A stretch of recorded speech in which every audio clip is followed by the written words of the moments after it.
83 cents a month. Yes, only 83 cents a month to receive each month the Nostalgia USA, the only digital magazine that has over 12 hours of audio and video integrated throughout each issue. Now, I know that everyone listening to this podcast now over 11 years, all free, can afford 83 cents a month. So I'm asking that everyone who enjoys my podcast subscribe to the Nostalgia USA today, which is a real value. Think about it. 83 cents a month, you get this fantastic Nostalgia USA digital magazine and all the podcast. What a deal. Go to oldtimeradiodvd.com today to subscribe. Guaranteed you'll be glad you did. Let's now join our featured presentation. We present Dracula.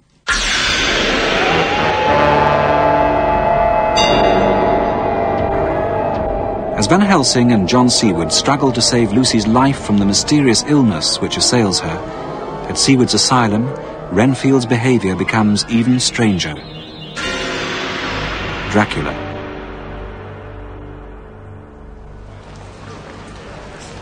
Arthur! Arthur! Over here!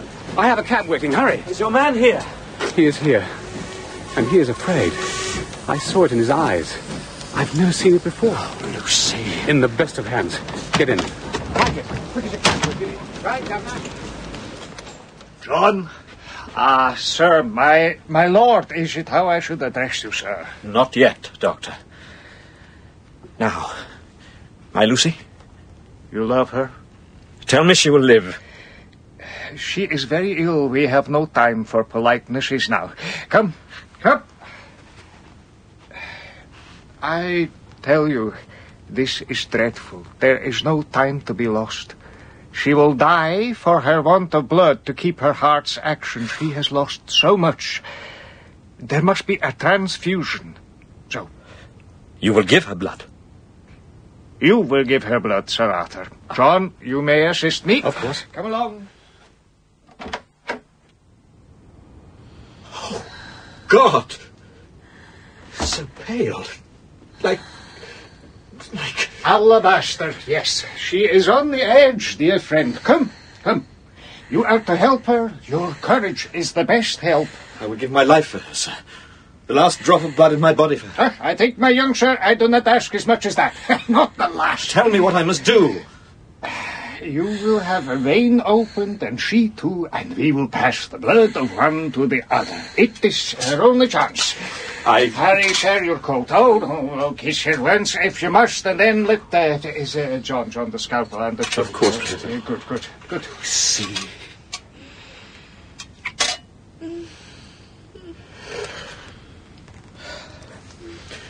Very well. I am ready. So, we are done, Arthur. Now you must rest, sir. You have done well, Arthur. Will she be... You see the colour back in her face. She sleeps. Now rest is what she needs most. My friend, what can I say? What can I do to thank you? Go, rest, and let her sleep. John, a word. I have to go. I have some books to consult. But she is going to be all right. I show you something. Come closer. You see around her show white neck, a velvet band. Very lovely. I move it so. She will sleep with the narcotic I have given her. I show you what? A small mark on her throat? 2 punctures? Quite so. Over the jugular vein. Not large, as you see. Not diseased or poisoned in any way, but something unwholesome. Describe to me. The edges of the wounds are white, torn a little, as if by trituration. Good pupil. So? I don't know. I will to Amsterdam go this evening. You will remain all night here and not let your sight pass from her. I shall bring some things for the room. There is a market nearby. Yes, of course. Shall I have a nurse? We are the best nurses, you and I. Make sure she is well fed and that nothing disturbs her. Later, maybe we may sleep. I shall be back as soon as possible, and then we may begin. Begin? What do you mean? We shall see. Remember, If you leave her and harm come to her, you shall not sleep easy hereafter.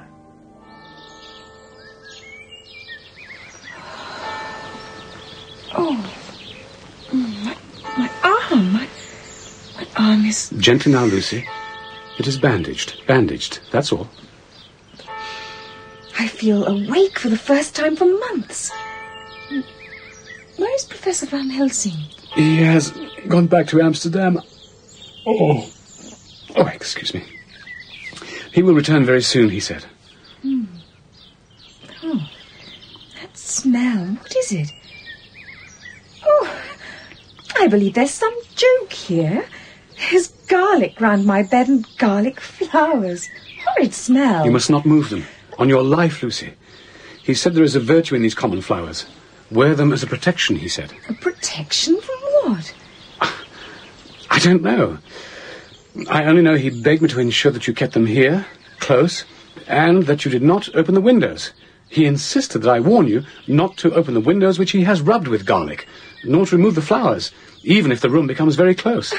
I might begin to think he was working some ancient spell to keep out evil spirits. Well, nevertheless, please do not remove them. Oh, very well. Though I feel cured already.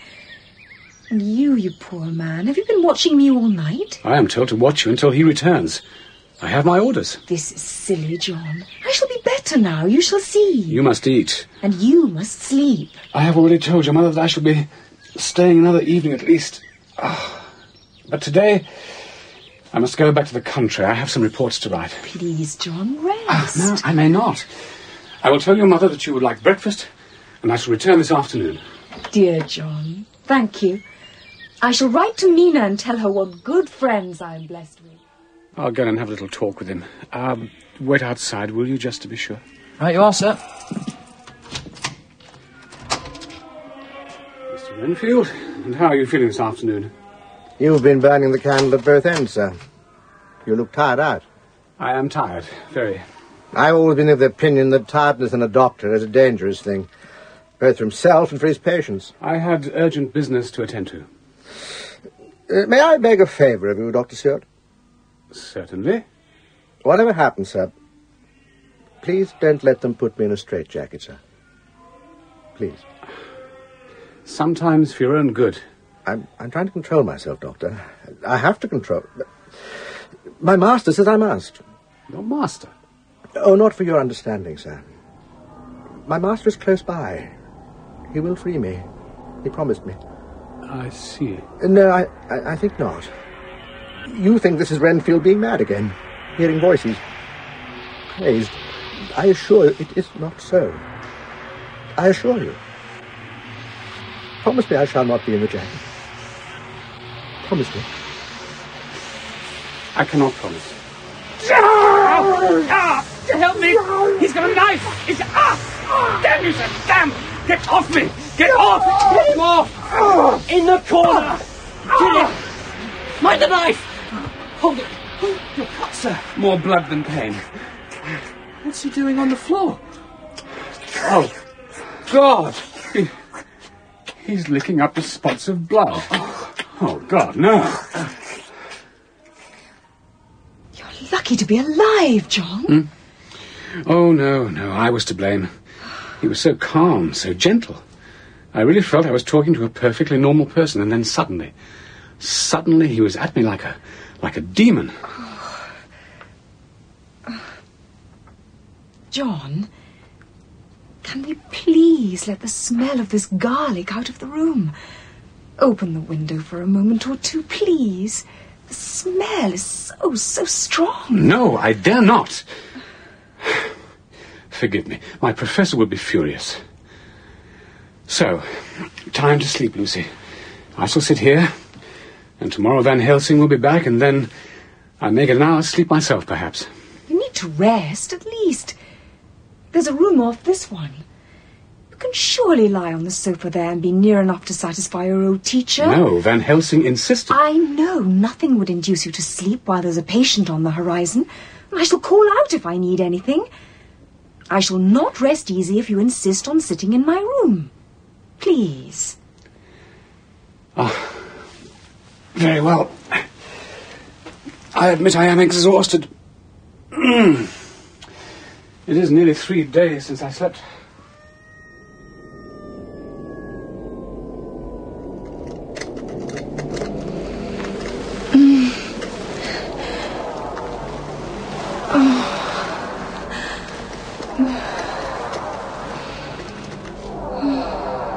John? Lucy? Lucy. Oh, darling child. No wonder you can't sleep. The room's like a furnace, and the smell of garlic is disgusting. Out it can go. And the flowers. Oh, that's what's making you restless, dearest. I'll take them out. I'll just peep in on Dr. Seward,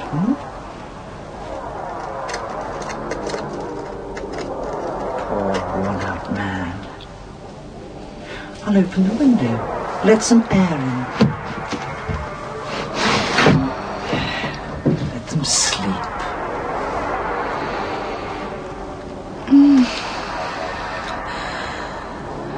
Red eyes.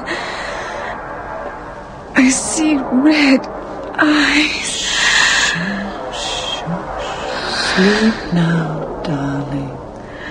You'll be better now. Mama's taken away those smelly flowers. Shoo.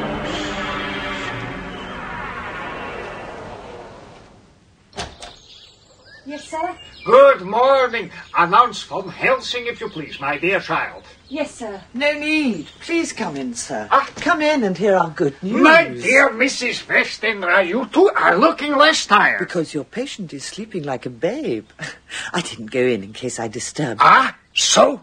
Good. I thought I had diagnosed the case. My treatment is working. You must not take all the credit yourself, Doctor. Lucy's state this morning is in part due to me. Explain yourself, please. I was anxious about the dear child in the night. Uh-huh. I went into her room and she was sleeping. The room was awfully stuffy, and I feared the heavy odour of garlic would be too much for a child as weak as she, so I took it all away and opened the window. Stop! Stop! He was overcome with tiredness, Professor. He had to sleep. He couldn't help himself. Mrs. Westenra, would it be possible for me to have a cup of so nice tea? Of course. You see the child. Stop! John! John Seward! John Seward! John!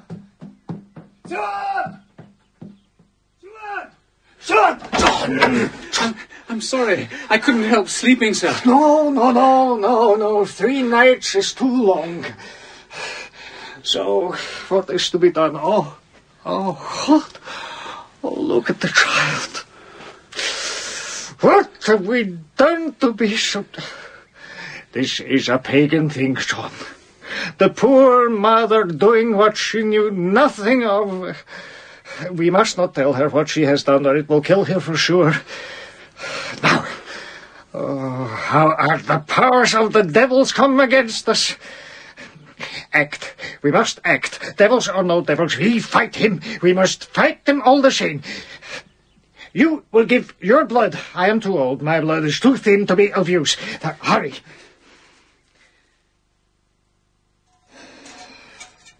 Too late. Too late. Too late. Lucy! You see, the flower's gone and the window open. Wait. She has a little life in her. Lucy! So, first gain is ours. I see not light in life over her horizon. She is breathing now, Sir Arthur. The shock will kill the mother. Send one of the maids to look after her. We must consult what to do. I'll see how her mother is. I trust Lucy in your hands. Professor, have you seen the wounds at her throat? They are horribly white and mangled. God, cover them before Arthur sees them. We need more blood. Arthur cannot so soon give again. We need more. Arthur sent me in. He's looking pretty rotten. Oh, my God. Who the devil are you? We can provide the blood between us. Quincy, just in time. 5th Cavalry, that's me. What do you want? Blood.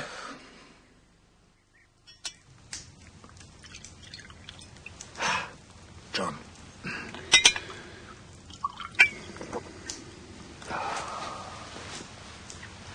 The others? Sleeping. Lucy? Asleep. Is she better?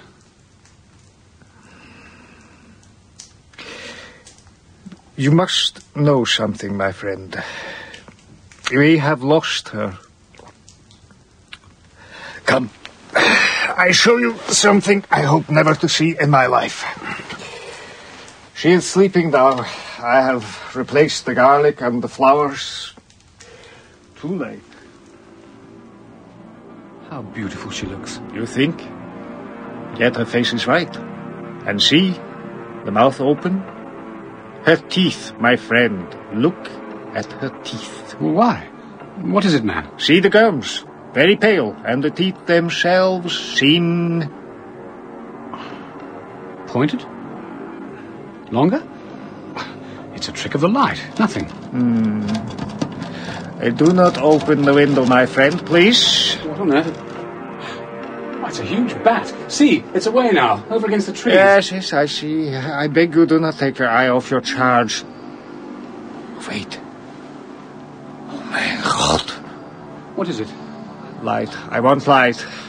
Let me be sure.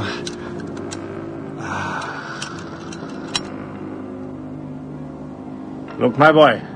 Before I cover her neck. Look! But they have disappeared. The marks, the holes. They've absolutely disappeared.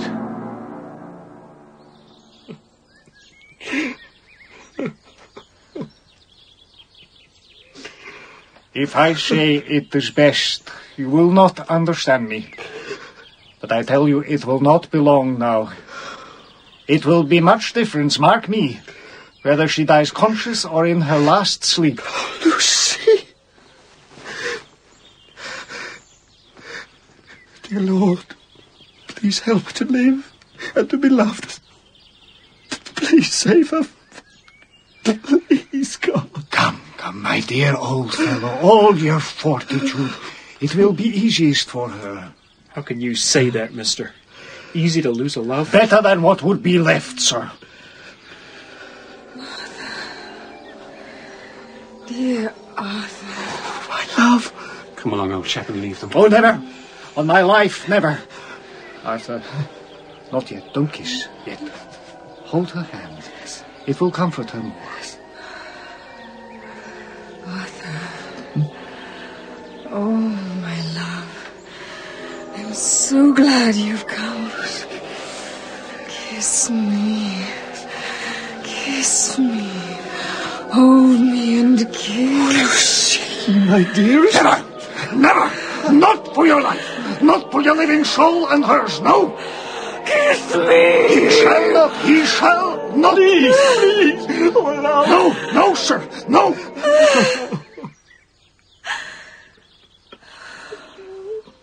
Sir, thank you, my true friend. Guard him. Give him peace. I swear it. Come, Arthur. Take her hand and kiss her on the forehead. And only once, only once.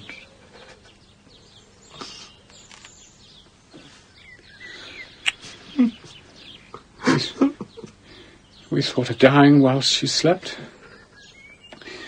and sleeping when she died.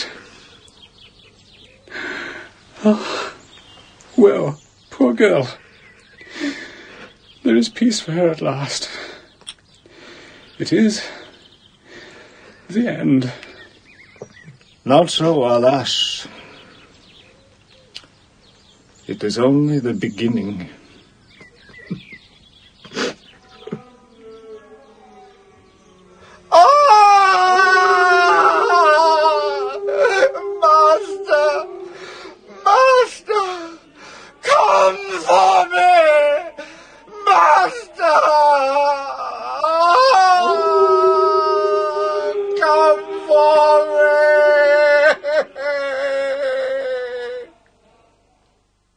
It's a privilege to attend on her. Indeed. Please, go. Go, sir. She will be a credit to our establishment. Beautiful corpse, sir. She is laid out as the foreign gentleman asked. Right. Now do as this poor man asks and leave us, sir. Just to be sure the formalities have been seen to, authorities notified and so on, sir. I am a doctor. I assure you we have done everything necessary. Very well, then. Tomorrow morning, 9 sharp. Will there be many mourners? Not many, good day, sir. It's tragic when a mother dies after her own daughter. Sad. She had a weak heart, sir. In the name of go away, sir, go. Flowers? Go! If that will be all. Mute. Halt! For... Such a man! Now, Arthur, you must be busy to take your mind from it all, eh? I have no doubt you have things that must be done. John and I will sit with her. Quincy will come with you. Sure. Are the lawyers to see her? Yes. They had no one to tell them. Oh, bear up, Arthur. Gentlemen, may I go and see? Cook and I wanted to pay our respects. Yes, of course. Tell the truth, sir.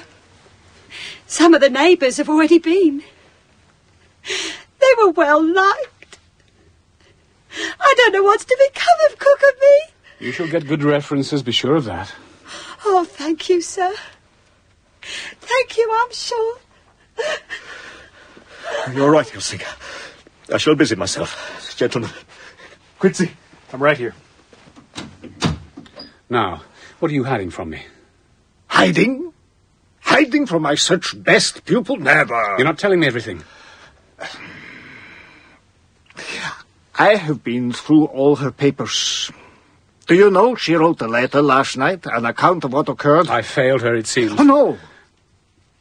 There were forces abroad then that you could never defeat. No blame, John, no. I'm searching this morning to find all papers she has written, diaries, and so on. Before anyone should find... I will read a little, and you may understand. I was wakened by the flapping at the window, which had begun after that sleepwalking on the cliff at Whitby. I tried to go to sleep, but could not. I was afraid to sleep, and yet, perversely, sleep would come on when I did not want it. I looked out of the window and heard a sort of howl, like a dog's. And then a big bat buffeted his wings against the window yet again. Mother came in, and I was as if asleep. She took the garlic flowers placed by the nice professor and closed the door into the room in which John Seward lay sleeping. Having opened the window, she left. I watched as a myriad of little specks seemed to come blowing through the open window. I remembered nothing more until the air seems full of specks floating and circling, and lights burn blue and dim. What am I to do? God shield me from harm this night. Goodbye, dear Arthur. If I should not survive this night, God keep you dear and help me. I feel so cold. Dear God. Indeed. So, I searched for her papers, everything. Already I put with her a crucifix from my own mother. It will give her some protection. Even now? Even now, my friend, yes. And from the kitchen we will bring more garlic where I put it before. And this evening, my friend, bring here a set of post-mortem knives. A post-mortem? In secret? Of a sort, my friend, of a sort. He seems to be bearing it well enough, John. God knows it's a dreadful business. A mother and a daughter together. It was to be expected from the mother, Quincy. Her heart was, well, frail. Is he about? The professor? He's just gone in to sit with her. All night? Is this some old English custom, or what? Well, he says it's to protect her. My word, but he is a strange man. Who took it? Who? Professor, please don't shout so. Took what? Shout! I shout that... The poor girl left defenseless. Too late for your knives and your post-mortem and... Someone took the crucifix from the dear girl. Too late now for protecting her. Now we have lost her. Now we must, with all haste, to the burial, and then, after watching, waiting, praying... Arthur, I have grown to love you, my dear boy. I have a favor to ask you. If it concerns my dear Lucy, I know she trusted you. I do the same, sir. I ask permission to read Miss Lucy's paper and letters, and not from idle curiosity. She would have approved, I believe. I have them with me ready to return if you insist. I would not show them to you yet, not to a soul, but through them I can see into her soul. You must do as you think right. You will tell me when the time is right?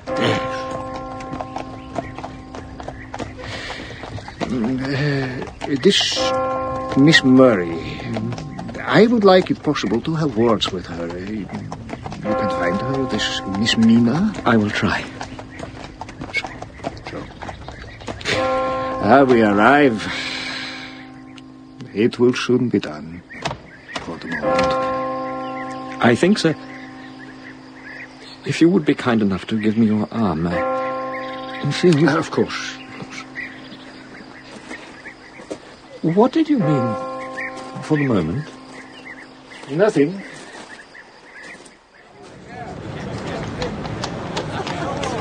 Oh, Jonathan, darling, you wear me quite out. I'm so happy, my dear Mina, for the first time since that dreadful nightmare. No, Jonathan, not a word about it. Just thank God for the generosity of dear Mr. Hawkins. We have been so lucky, my darling. I never thought to be left the whole practice and the house. It was generous indeed. So, I know he would not be unhappy for us to celebrate. We shall walk in Green Park, take in a theatre perhaps, and then dine at wherever Mrs. Harker shall decide. Mrs. Harker. Oh, I like the sound of that so much. Mrs. Harker. Oh, Jonathan, to tell the truth, I would like a quiet evening with you, and nothing more than a turn in the cathedral close at home in Exeter, and you playing the piano for me. Jonathan? Jonathan, are you listening? What is it? The other side of Piccadilly. On the corner. Under the lamp. See the man in the doorway, watching. See the tall old man with the girl. The beautiful young girl in grey and silver, her? Behind them, see? Standing. Watching them. The man with the pale face, yes. You know him, my dear. I am sure it is he. The man himself. I swear it. Count Dracula. But somehow changed. Jonathan, dear, we have done too much. You're overtaxed. I know what I am seeing. The dreadful thing is, see, he moves closer as they get into that cab. He follows after. Dear God. The dreadful thing is, he's younger. Years younger. God, help me.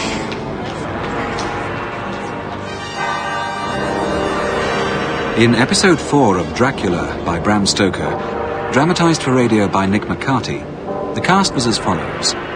Mina was played by Phyllis Logan, Dr. John Seawood by Peter Blythe, Arthur Homewood by Crawford Logan, Van Helsing by Finlay Welsh, and Lucy by Sharon Maharaj. Adams was played by Tom Smith, Renfield by David McHale, Jonathan Harker, Bernard Holly, Quincy, Paul Burchard, Mrs. Westenra, Stella Forge, the maid, Alexa Kesselar, and The Undertaker, Peter D'Souza. Other parts were played by members of the cast. The theme and incidental music was composed and created by Malcolm Clarke in the BBC Radiophonic Workshop.